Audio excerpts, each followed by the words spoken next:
Hi everyone, this is Neel Raithatha, also known as the Wax Whisperer. Thank you for joining me in my latest video. This is of a patient who reported a blocked right ear. This is their left ear that you're seeing on screen at the moment, which is partially blocked with some dry crusted skin and some wax. But as you can see, their right ear is fully occluding. And this plug of dead skin with a little bit of wax on the surface, it's located medially into the ear canal, so towards the eardrum, and it's created a complete seal. You can see around the circumference of the canal wall. This plug is right up against the canal walls, and I suspect this is a grade 1 Keratosis Obturans. So Keratosis Obturans, upon first appearance, it can be easily mistaken for earwax, but where Keratosis Obturans differs from earwax is Keratosis Obturans is a collection and accumulation of dead keratins, so dead skin cells, and sheets of dead skin that fail to migrate out of the ear. Whereas earwax is a combination of dead skin cells, so exfoliated dead skin cells, and oils and sweats are secreted within the ear. And with Keratosis Obturans, the hallmark of Keratosis Obturans, there's different severities, different grading systems, from grade 1, which is the mildest form, to grade 4, which is the most severe form, is otalgia, so ear pain. So this patient did suffer from ear pain, and the next hallmark of Keratosis Obturans is a visible widening and remodeling of the bony part of the ear canal. The ear canal, it's expanded because of the pressure applied by the skin plug up against the bone, but also that pressure initiates a process called bone remodeling, bone reabsorption, where there's little cells that live on the surface of the bone called osteoclasts, and they become initiated because of the pressure, and these osteoclasts begin to almost break down bone tissue, so it absorbs bone tissue and minerals, and then they redistribute it into the bloodstream to other parts of the body where they may be required. And so that's another hallmark, a widening of the ear canal. It's a global expansion. It's normally the whole, all the way around the ear canal, the bony part. It's not typically just one part. It's a very smooth widening as well.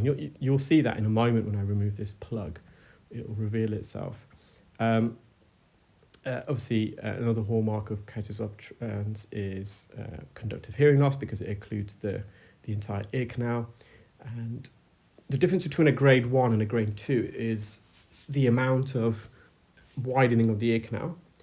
So whereas a grade 1 is kind of a minimal widening, a grade 2 is more mild, it's more noticeable. So I would say possibly this is in between a grade 1 and grade 2. A grade 3 is when you have moderate expansion, but you also have inflammatory tissue. So Keratosis Obturans can cause inflammation of the adjacent skin, and where the cartilage portion of the ear canal meets the bony part, so we call that the osseous cartilaginous portion, which is that about a third of the way in the ear canal, you get a buildup of inflammatory tissue called granulation tissue. And this granulation tissue is effectively connective tissue, and it has its own blood network, its own blood supply, its own blood capillaries. And the inflamed skin also, it's a process called neovascularization, where new blood capillaries are formed due to inflammation, and obviously there's granulation tissue. And a grade 4 is when the expansion of the bony part of the ear canal is so great that it starts to merge with the mastoid bone, which is the bone behind the ear. So you get a fistula of the canal wall alongside the mastoid bone. We call that an automastodectomy. So there is actually a surgery where surgeons remove the mastoid bone, they drill it away in cases of mastoiditis, so an infection of the mastoid bone, or cholesteatoma surgery. But in the case of a grade 4 Keratosis Obturans, the bony part of the ear canal is widened so much that it looks like there's been surgery taking place. But of course there isn't. And a grade 4 can also affect the facial nerve. So the facial nerve, it runs through the middle ear, and the Keratosis Obturans can start impeding against the facial nerve. So that's quite a rare occurrence. Now you can see here the bony expansion of the ear canal. It's widened, so there's remodeling, reabsorption taking place here. So that again is due to the pressure of the keratin plug up against the canal wall, so it's pure pressure, but also the initiation of those osteoclast cells that start to break down and absorb bone tissue and minerals, which then it kind of leads to its death. And that creates a widening. And it's all the way around, although I would say it's more posterior to the back part, you can also see in the midsection of the ear canal to the right, it's a bit wider there. So the eardrum's intact. With keratosis obturans, you can sometimes get a thickened eardrum. Keratosis obturans actually, it affects more younger patients. So typically in the second or third or fourth decade of life, so between their 20s and 40s, it's less prevalent in older populations, according to the research. And I'm just thinking anecdotally whether that matches, and I would say that's fair enough, it's a valid assumption that it is more in that age group. It can be, you can get two types. You can get a spontaneous type, so an acute type, which is triggered by a patient themselves, either through, typically by causing trauma to the ear canal. So, for example, using a Q-tip, causing a lesion in the surface of the skin, which leads to inflammatory tissue, and then this dead skin fails to migrate. So the ear canal and the eardrum is lined with skin cells, and this skin, the outer layer, the epidermis, it undergoes a process called mitosis. You have cell replication, so the skin cells divide into two, and they multiply, and the new skin cells are called daughter cells, and these daughter cells eventually replace the parent cell. The parent cell is pushed away from to the surface of the epidermis. The epidermis is 5 layers thick, and the further away the parent's skin is away from the base layer, the basal layer, and to the surface, it receives less blood and nutrients. So it begins to die, it loses its metabolic function, and the skin cell is programmed to produce keratin. So keratin is a protein, which is also found in our fingernails and hairs. And then this dead keratinous skin, it should migrate out of the ear in a conveyor belt motion. But with keratosis obturans, it's a failure of the skin to fully migrate out of the ear. So you therefore get a collection of dead skin quite immediately near the eardrum. And you can see there's that skin layer there on the eardrum. This is a perfect example. So this skin should naturally migrate away, but as you can see, it's not. It's just adhering itself to the patient's eardrum. So this is more of a silent type of keratosis obturans. So in the case of a primary acute type, it's triggered by an event. So you can cause some trauma to the ear canal, it causes inflammation, the skin that lines the ear canal fails to migrate because of that inflammation. And when your skin is inflamed, you get more an increased dead skin. Your ear, the skin that lines the epidermis layer skin, you get more dead skin, exfoliation of dead skin cells. And then this skin, as I said, it fails to migrate and it forms into a plug. But the silent type is when it's the ear itself, the self-migration mechanism fails. And it's either because the skin migrates at too slow a rate, or it just doesn't migrate at all, or the skin begins to migrate in an abnormal way. Sort of coming sideways, the skin migrates inwards towards the centre of the ear canal, and you get a plug of dead skin. So that's keratosis obturans, and I would say that's a grade 1, possibly grade 2, and their symptoms were immediately resolved, should I say. Because they've got the silent type, which is going to be a chronic form, the patient will need to attend on a regular basis. With the more acute type, sometimes it's just a one-off singular episode, and you treat that, and the patient doesn't really have to come back. Now, as I said, with this particular kind, because the bony part of the ear canal has already widened, it's very likely that in itself is going to prevent the skin from migrating, and they're going to get a collection of dead skin just purely because of the ear anatomy. It's not to do with the the skin failing to like a slow migration rate or a failed migration of the dead skin. It's just because that skin will physically get trapped within that widening. So this is their left ear, and you can see that there's dead skin lining the ear canal. It's keratinous skin, so it's full of keratin. And again, this skin has failed to migrate. Now, it's not formed into a plug. So with keratosis obturans, it's a very benign condition. So it's very slow growing. So it could be that if we didn't clean this ear in a few years, it could have developed into a keratin plug without the patient being aware until it's fully blocked. Quite often you don't experience any symptoms. There's not enough keratin or wax in this ear to lead to a hearing loss. So unless someone examines the patient's ear, it's going to be more of an incidental finding and up until they develop symptoms. So quite often a little bit of wax, dead skin, it's not going to affect you. In fact, we want a little bit of earwax. It's healthy for us. Earwax provides lubrication. It helps the skin that lines the ear canal to retain its internal moisture, because wax is quite oily and it's hydrophobic, so it prevents moisture within the skin cells that lines the ear canal from reaching the surface and then evaporating, because they got that protective oily film lining the ear canal. Earwax, being acidic, helps to inhibit harmful bacterial and fungal growth.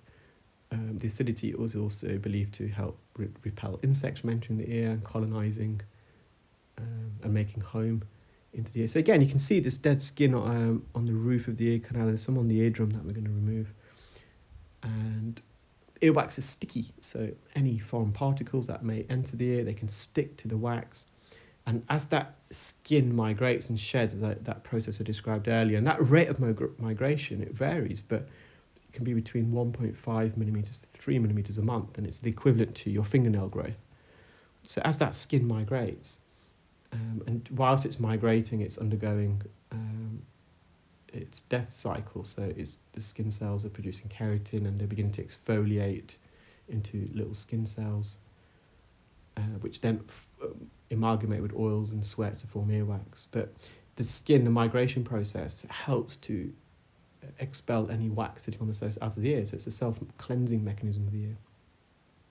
So I'm just trying to remove as much dead skin as I can. This is more preventative measure, just in case it then later leads to keratosis obturans. You can see there's no bony remodeling or reabsorption of the bone here. There's no visible expansion, so it's definitely not keratosis obturans in this ear. And as I mentioned before, another hallmark of keratosis obturans is a thickened eardrum, and the right eardrum is far thicker than this left ear. So I'm just using the fine end probe there. So because it's more of a preventative measure, I'm just trying to peel away. If this is just wax, I'd probably have left it. It's not going to cause any problems. But because it is dead skin, and because we know the patient's got keratosis obturans in their right ear, I'm just spending a bit of time just peeling this away as gently as we can. We want to minimise contact with that canal wall. And believe me, if we make hard, solid contact, it's going to be uncomfortable. Sometimes you read the comments and you just think, oh, I just hope no one does that to the person who's made the comments here, because unless you've had the procedure performed and you've had that bone touched and you know how sensitive your ear is, you get an appreciation that we're trying to minimise any trauma or discomfort the patient may feel. So I'm always got the patient's welfare at the forefront.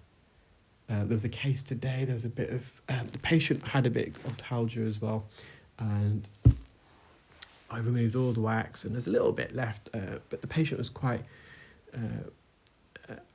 wasn't the stillest patient, so I was reluctant to go for it, and it wasn't going to cause a problem. And when I showed him the video back, they said, "Oh, but you've left a bit." And I says, "I want to be." I had to explain that by trying to get that because the patient's not the stillest. I fear that we may cause some trauma to the ear canal and the eardrum, and it's not significant. And I would have to justify later if I cause any trauma. That why did I attempt to remove that? What was the purpose? And I wouldn't be able to justify myself. So the patient, once I explained it, they were fully, they understood and realised. But it was, I'll try and upload that video during maybe tomorrow actually, so you can see what I was referring to. So nearly done. This is the front part of the ear canal. So the amount of wax and keratin we remove also depends on the patient. If you have some really still patients, some patients find it hard to stay still, and that I'm probably, I probably can stay quite still, but I would have some facial expressions. Although if someone's in my ear, even if they're very gentle and I'm not feeling any discomfort, it's just the fact that someone's in my ear. I can imagine, and I have in the past when I've allowed people to train my ear, I close my eyes and I clench them tight, and people always believe that they're causing me discomfort. I have to explain that they're not, but it's just a normal reaction. It's when I go to the barbers as well. I always close my eyes when they cut my hair, and the barbers always ask me, "Am I okay?" And I said, "Yeah, it's just an idiosyncrasy that I portray." And so going back to the amount of wax we can remove safely, a lot of it's dependent on the patient, how still they can remain. It depends on the ear anatomy as well. I had a couple of patients, I think this week and last week, where they've had an extremely narrow ear canal approaching the eardrum. We call that the isthmus. And it was quite difficult getting into the anterior recess, which is in this ear to the left. You can see the bone on the left-hand side of the ear canal, and then the bone widens and it protrudes outwards, and that creates a little recess to the left near the eardrum, and it's very hard getting the suction probe in there. So we did leave a little bit, but it was not significant. Problem is, with an endoscope, you can see all that. If I was using a microscope or head loops or the wax scope, which is the other device that we developed, it wouldn't be visible. So I'm just trying to pluck a couple of these little hairs that are just loose and out in the way. And it also depends on the consistency of earwax, because wax is really sticky and mushy and it's attached itself to the canal wall. It's really hard to remove all of it. But I hope you enjoyed that video, guys. Take care, keep well, and speak soon. Bye.